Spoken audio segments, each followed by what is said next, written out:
Welcome back to Verbal Sparring. In today's episode, we are going to break down all things Noche UFC 2025. This time, not from Las Vegas, Nevada, not from Mexico, but we are going to be at the Frostbank Center in San Antonio, Texas. And it's going to be an absolutely massive main event because in the featherweight division, we will see the former title challenger Diego Lopes looking to bounce back from that title fight loss to Alexander Volkanovski earlier this year. And to do so, he will have to take out the dog from the fighting nerds, that is Jean Silva, on a fast track towards title contention should he get the victory here this Saturday. The number 2 ranked featherweight in the world, Diego Lopes, took the UFC featherweight division by storm upon his short notice debut in the UFC at UFC 288 in May of 2023, where he put up a very competitive, closely contested bout against the still undefeated Movsar Evloev, where he would come up shy via decision, but not without having some very close and successful moments in that bout. And then he went on his absolutely legendary featherweight run, tallying off 5 consecutive victories after that loss to Evloev, with the first 3 all happening with round 1 stoppages against Gavin Tucker, Pat Sabatini, and Sadiq Youssef. Then Diego would have his biggest test to date, where he was slated to take on former 2-time title challenger Brian Ortega at the UFC 303 International Fight Week card, where initially the bout was scheduled to take place in their 145-pound weight class. Then it was bumped up to a lightweight bout due to the weight complications from Brian Ortega, and then just 4 hours prior to the bout happening on that International Fight Week pay-per-view card, Brian Ortega was pulled from the bout and in stepped the dog 50K Dan Ige. And while you can't have super high expectations for Diego or Dan on a 4-hour notice fight, they would go toe-to-toe for 15 minutes in a very fun back and forth scrap, with Lopes getting the nod on the scorecards. And then Diego would have that fight with Brian Ortega finally come to fruition, and that was at last year's Noche UFC card, UFC 306 at the Sphere in Vegas, where he would ultimately dominate Brian Ortega for the full 15 minutes,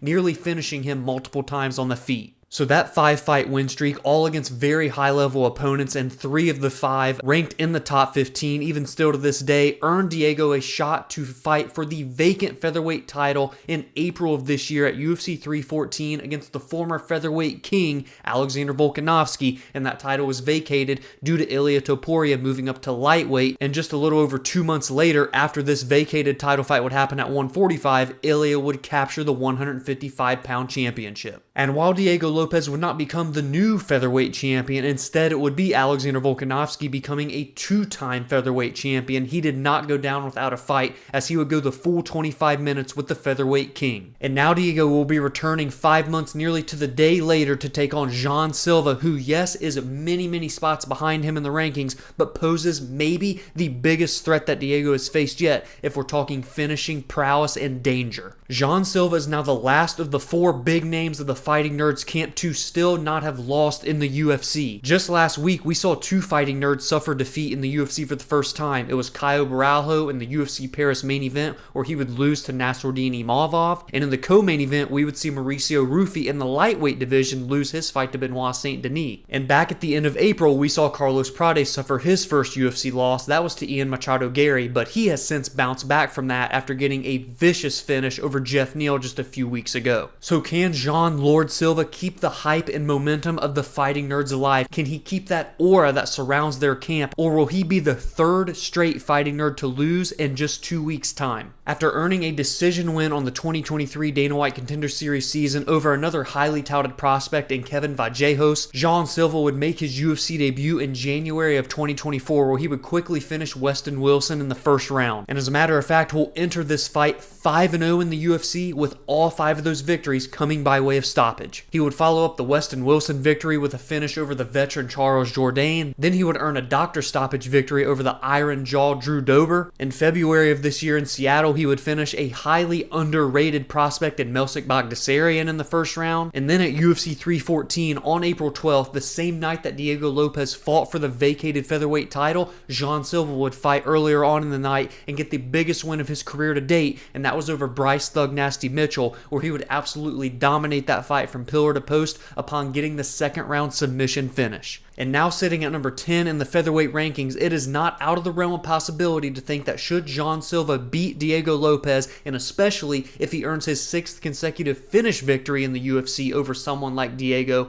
he will absolutely be next for the featherweight champion of the world. Now, I'm not saying that Alexander Volkanovski is going to wait on the shelf until Jean Silva is ready, but let's say that Jean Silva earns a very fast first round finish, which is not out of the realm of possibility to expect from someone like him, then he very well may fight Alexander Volkanovski before the end of 2025. But in my opinion, I believe that in December, we're going to see Alexander Volkanovski versus Lerone Murphy. Therefore, the winner of this bout, especially if it's Jean Silva, could ultimately be next to challenge the winner of that bout. Now, if Volkanovski beats Lerone Murphy and Diego Lopes beats Jean Silva, maybe they won't run it back immediately, but time will tell. Diego Lopes has finished 22 of his 26 victories with 10 knockouts and 12 submissions, and Jean Silva has finished 15 out of 16 with 12 knockouts and 3 submissions. Both of these guys have very high finishing capabilities. They have that killer instinct to where if they smell blood in the water, they will pounce for the finish, and both have a track record of being very durable in the fights that they lose, because Diego Lopes has only been finished twice out of his 7 losses, and the last time that he was finished was in January of 2018, over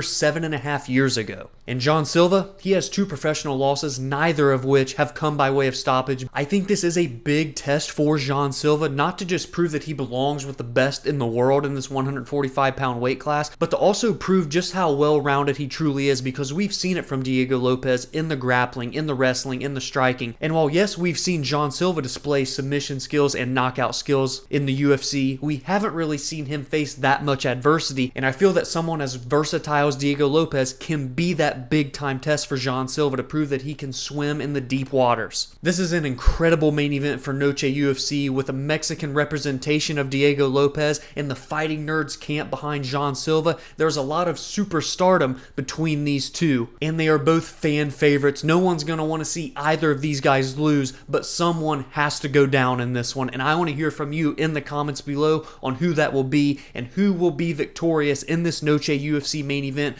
who will potentially put themselves into #1 contendership status in this 145-pound division, awaiting the winner of Volkanovski versus Lerone Murphy in December.